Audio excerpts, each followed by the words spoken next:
आप सबको good evening. मेरे चैनल में आप सबका स्वागत है।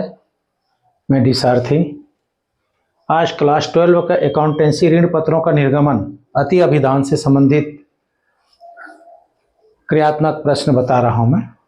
अति अभिधान का अर्थ यह है कि कंपनी द्वारा निर्गमित अंशों की संख्या से कंपनी द्वारा निर्गमित ऋण पत्रों की संख्या से अधिक ऋण पत्रों के लिए आवेदन पत्र कंपनी को प्राप्त होते हैं तो उसे कहा जाता है अति अभिधान।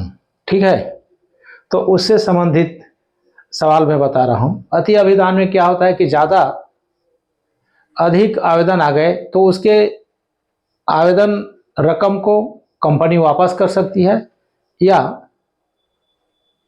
ऋण पत्रों के आवंटन में समायोजित कर सकती है, जैसे कि अंश पत्र में होता है, ठीक उसी प्रकार होगा। तो एक सवाल अभी मैं बता रहा हूं, 26 नंबर सवाल, नवबोध का 26 नंबर।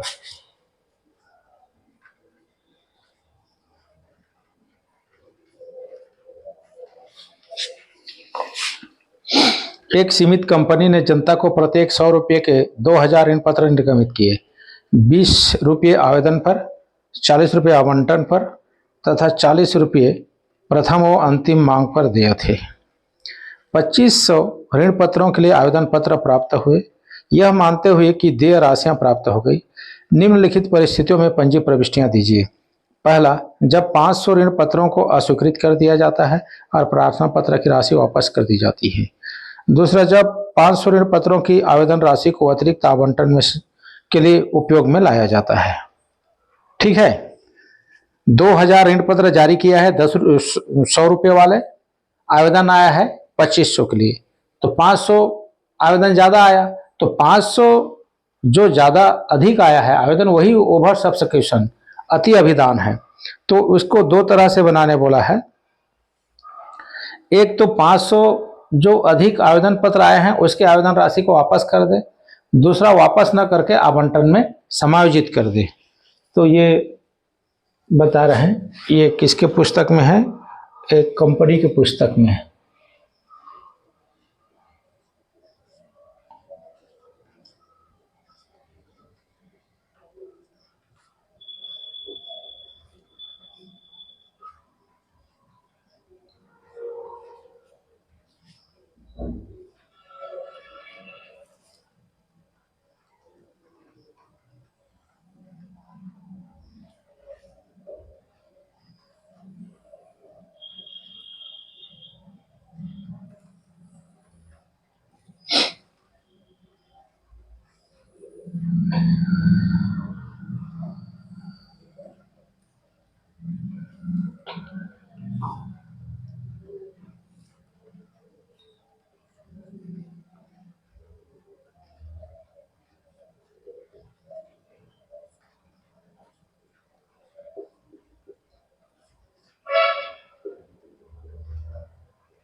जब 500 अधिक आया है उसकी आवेदन राशि की कंपनी द्वारा वापस करने पर, यह है आवेदन पर 20, आवंटन पर 40 और याचना पर 40।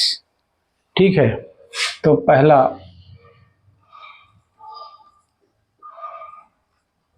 बैंक खाता डेबिट,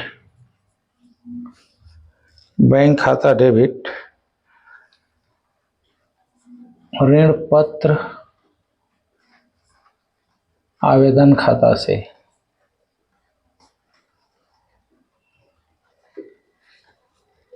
2000 गुणा 20, 20 दूनी 40,000 रुपये।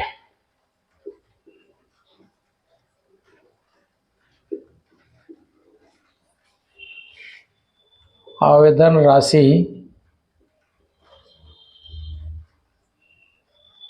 प्राप्त होने पर दूसरा है ऋण पत्र, नहीं 2,000 नहीं होगा, ज़्यादा के लिए आया है ना आवेदन, 2500 के लिए आया है। कितने के लिए आया है? 2500 के लिए। तो 25 दूनी 50,000 आया है पैसे। कितना आया है? 50,000 रुपये आया है। 2500 आवेदन आया तो 2500 गुणा 20 बराबर 50,000। ऋण पत्र आवेदन खाता डेबिट, ऋण पत्र खाता से बैंक खाता से अधिक रकम लौटा देंगे। 2,000 ऋण पत्र की आवेदन राशि ऋण पत्र खाता में ट्रांसफर होंगे और 500 का आवेदन राशि कंपनी वापस कर देती है। तो ये तो हुआ 50,000 और 20 दूनी 40,000 और 500 दूनी 10,000। 10,000 रुपये कंपनी ने वापस कर दिया और 40,000 रुपये ऋण पत्र खाता में डाल दिया आवेदन का। ठीक है।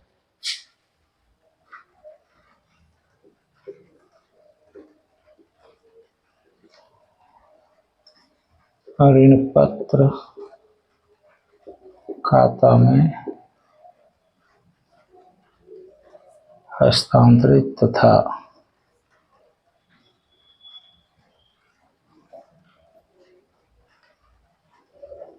अधिक राशि वापस करने पर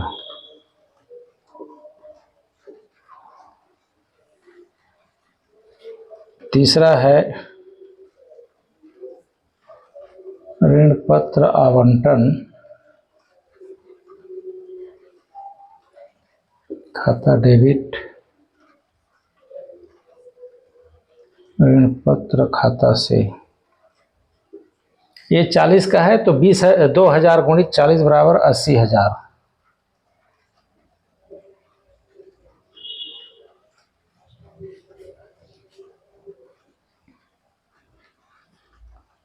आवंटन करने पर ये भी रुपये मिलेंगे तो बैंक खाता डेबिट,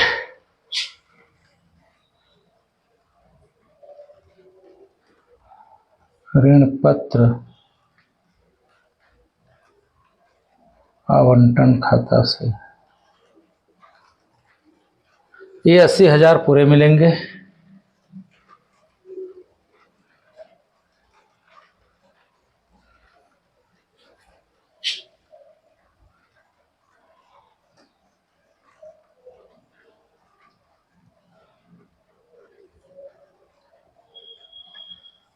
बैंक खाता डेबिट, ऋण पत्र आवंटन खाता से 80,000 80,000।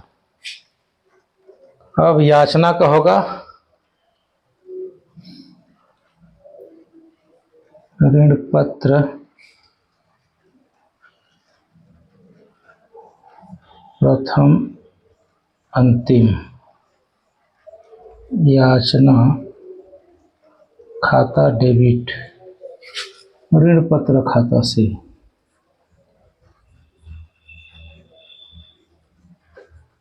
ये भी 40 रुपये का है। 40 दूनी 80,000 80,000।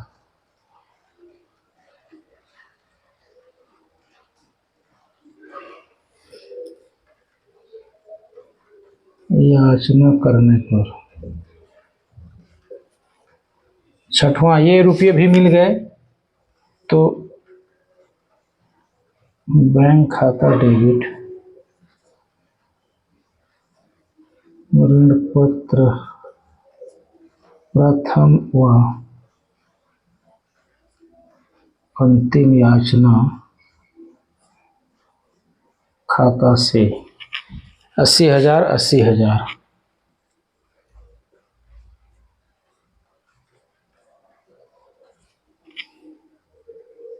याचना राशि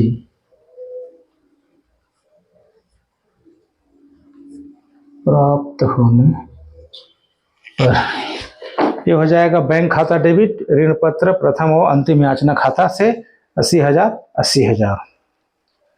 इस तरह से ये सवाल बनेंगे। ठीक है।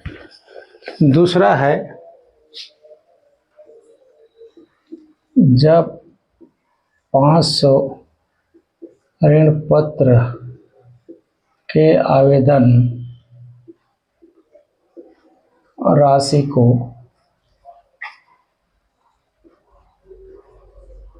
आवंटन में समायोजित करने पर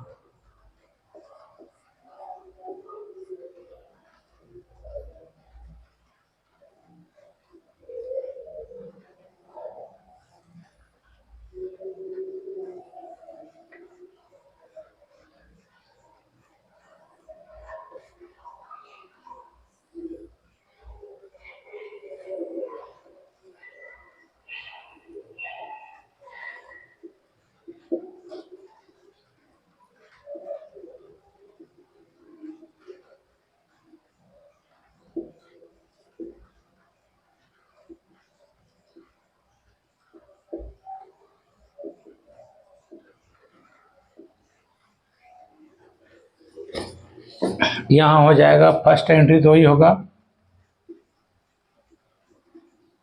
बैंक खाता डेबिट ऋण पत्र आवेदन खाता से 50,000, 50,000 आवेदन राशि प्राप्त होने पर। ठीक है। दूसरा,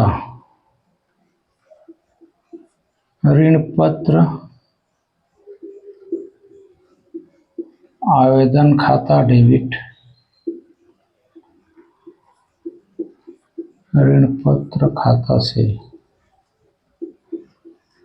और ऋण पत्र आवंटन खाता से। यहाँ पर जो राशि मिली, इसमें 10,000 रुपये को पहले बनाए, उसमें वापस किए गए, यहाँ पर वापस नहीं किए गए, बल्कि उसको आवंटन में समायोजित कर दिए गए। आवंटन के समय उतने रुपये कम मिलेगी, 10,000। तो ऋण पत्र आवेदन खाता डेबिट तो 50,000 है, ऋण पत्र खाता में वही 40,000 जाएगा, 2,000 ऋण पत्र का 20 के भाव से। अब 500 ऋण पत्र के वापिस नहीं होकर के वो आवंटन में समायोजित होगा, 10,000 रुपये। ठीक है, ऐसे बनेगा ये सवाल।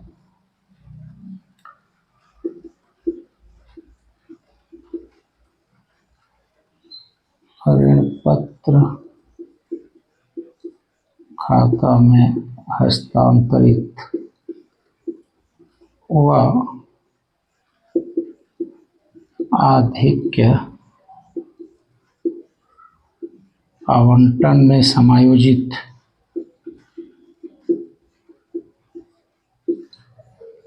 तीसरा है, फिर ऋण पत्र आवंटन की एंट्री करेंगे, ऋण पत्र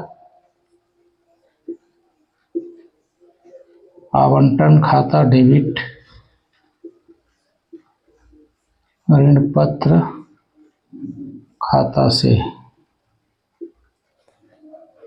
40, 40 दूनी 80,000 का होगा ये।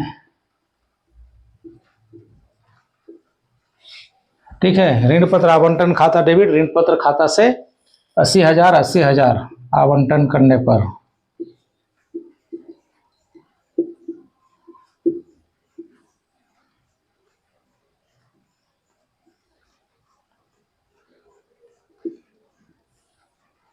अब आवंटन का रुपये मिलेगा तो उसकी एंट्री होगी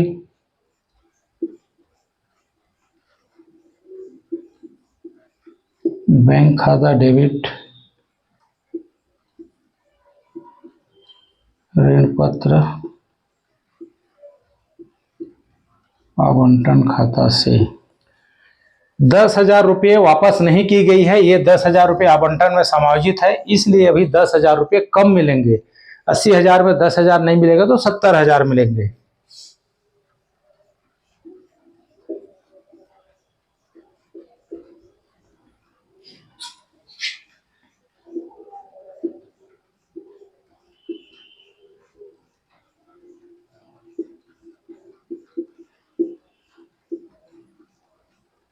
अब याचना करेंगे।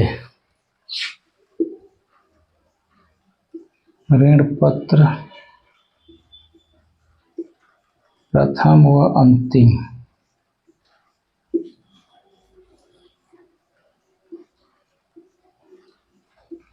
याचना खाता डेबिट ऋण पत्र खाता से वही 40 रुपये है, 80,000 होगा।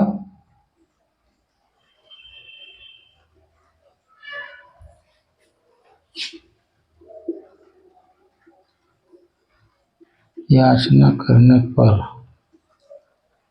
छठवां बैंक खाता डेबिट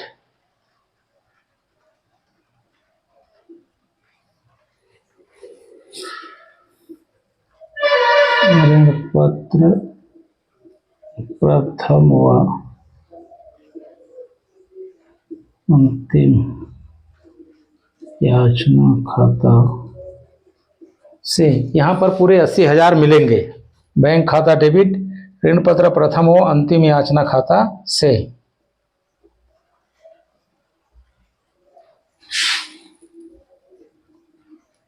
याचना राशि प्राप्त होने पर इस तरह से ये बनेगा। इसका दोनों का योग लगा देंगे, अलग अलग लगा दीजिए, ठीक है। तो इस तरह से ये बनेगा, ठीक है। इसको ढंग से देखना है और मेरे चैनल को सब्सक्राइब कीजिए, शेयर कीजिए, लाइक कीजिए और कमेंट भेजिए। तो आज के लिए इतना, इसमें कल और आगे बढ़ेंगे, ठीक है। और इससे थोड़ा जटिल है, इसमें वो बना के देखेंगे।